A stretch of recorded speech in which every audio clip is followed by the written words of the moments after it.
لە هەر هەنگاوێکدا خوا خێرێک بۆ ڕێپیوانانی سەردانی مەزاری ئیمام حوسەین لە چلینەی کوژرانی بۆ ئیسلامەکان دەنووسێ. ئەمە بیر و بۆچوونی شیعەکانە کە ئەم ڕۆژانە بە پیرۆزترین ڕۆژ لە قەڵەم دەدەن.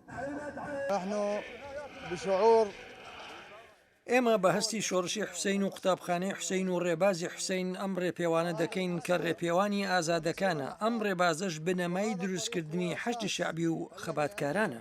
الشعب العراقي ئەمڕۆ هاوڵاتیانی عێراق دەرگاکانی خۆیان دادەخەن و بەرەو کەربەلا بەڕێ دەکەون. ئەمەش لە خۆڕانە هاتووە، کەسیش فەرمانی پێ نەداوین. ئەمە هەستێکی وجدانە و هەر وەک بڵێ حوسەین ئەمڕۆ کوژراوە.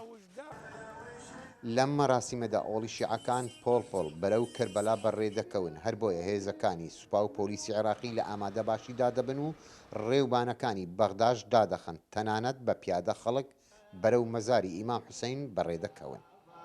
بالتأكيد سوف يكون هناك بعض القطوعات لبعض الشوارع. بە دڵنیاییەوە هەندێک لە ڕێوبانەکاندا دەخرێن و چەند شەخامێکن. هیواداریشن کە کاریگەری نەرێنی لەسەر هاتوچۆ نەبێ، هەر وەک ئەوەی کە لە بۆنەکانی ئاینی ئیمام کازم و سەردانەکانی تر ڕوویاندا بوو کە کار ئاسانی کرابوون و هەروە هاوکاری پیاوانی جێبەجێکاری هاتوچۆی گشتی ڕۆڵێکی مەزنیان هەبوو.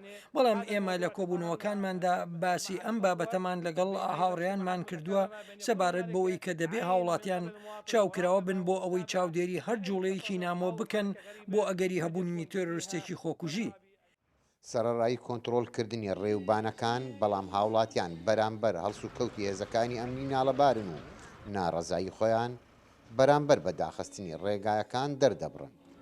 أما بالنسبة الدولة سەبارەت بە دەوڵەت و خزمەتگوزاری گواستنەوەی میوانان لە ئاستی سفردایە و خراپتریش خوا دەست بە باڵیانەوە نەگرێت ئەوانەی لەسەر کورسی حکومڕانی دانیشتون. ظاهرة قطع الطرق دیاردەی داخستنی ڕێگەوبان بەهۆی زۆری ژمارەی میوانەوەیە کە بە ملیۆنەها کەس دەبن و بەرەو شوێنێکی تایبەت بەڕێ دەکەون. دەرئەنجام ئەم قەرەباڵغەی لێ دەکەوێتەوە. سەر لە نوێ مەراسیمی شیعەکان دەستی پێکرد و ڕێوبانەکانیش بۆ چەند ڕۆژێک دادەخرێن و لە نێو ئەم بارودۆخە ناڵەباریەدا ژیان لە بەغدا و باشووری عێراق بە کۆسپێک بەرامبەر بە هاوڵاتیان لە قەڵەم دەدرێ. سڵاح بامەڕی دەنج ئەمریکا، بەغدا.